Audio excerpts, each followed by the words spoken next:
तो नमस्कार दोस्तों, आज हम जो केस पढ़ने जा रहे हैं अमृतलाल गोवर्धन लाल लल्लन बनाम स्टेट बैंक ऑफ त्रावणकोर का मामला है।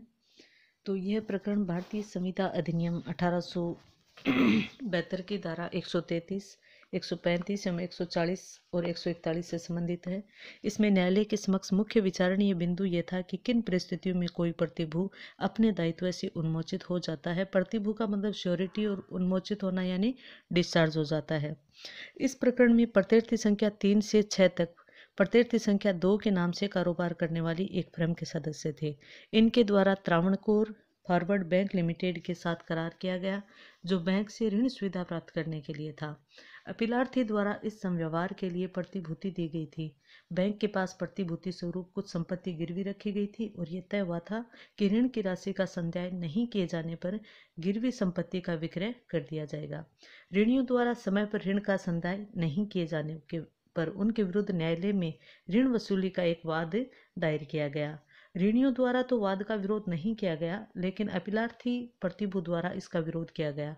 अपीलार्थी द्वारा कहा गया कि ऋणियों द्वारा प्रथमतः 1 लाख रुपए का ऋण दिया गया था, जो बाद में 50,000 रुपये रह गया था। कालांतर में अपीलार्थी की सहमति के बिना यह ऋण पुनः 1 लाख रुपए कर दिया गया, जिसके लिए प्रतिभू उत्तरदायी नहीं है। संविधा में प्रतिभू की बिना सहमति के इस फेरफार से प्रतिभू अपने दायित्व से डिस्चार्ज हो गया था। गिरवी का कुछ माल नष्ट हो जाने से भी प्रतिभू के दायित्व का उन्मोचन हो गया था, यानी वो उससे डिस्चार्ज हो गया था। लेकिन विचारण न्यायालय द्वारा इस तर्क को नहीं माना गया और ऋणी तथा प्रतिभू के विरुद्ध वादी का वाद डिक्री किया गया। इस पर उक्त निर्णय के विरुद्ध उच्च न्यायालय में अपील की गई, लेकिन वह भी खारिज कर दी गई। इसी दौरान त्रावणकोर फॉरवर्ड बैंक का विलय स्टेट बैंक ऑफ त्रावणकोर में हो जाने से वह इस मामले में पक्षकार बन गया। उच्च न्यायालय के निर्णय के विरुद्ध उच्चतम न्यायालय में अपील संस्थगित की गई।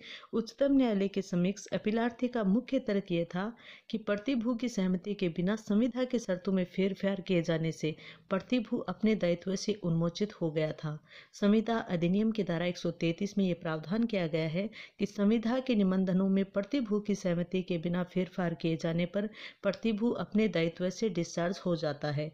इसी प्रकार धारा 135 के अनुसार लेनदार द्वारा मूल ऋणी के साथ परसमन करने से प्रतिभू के दायित्व का उन्मोचन हो जाता है।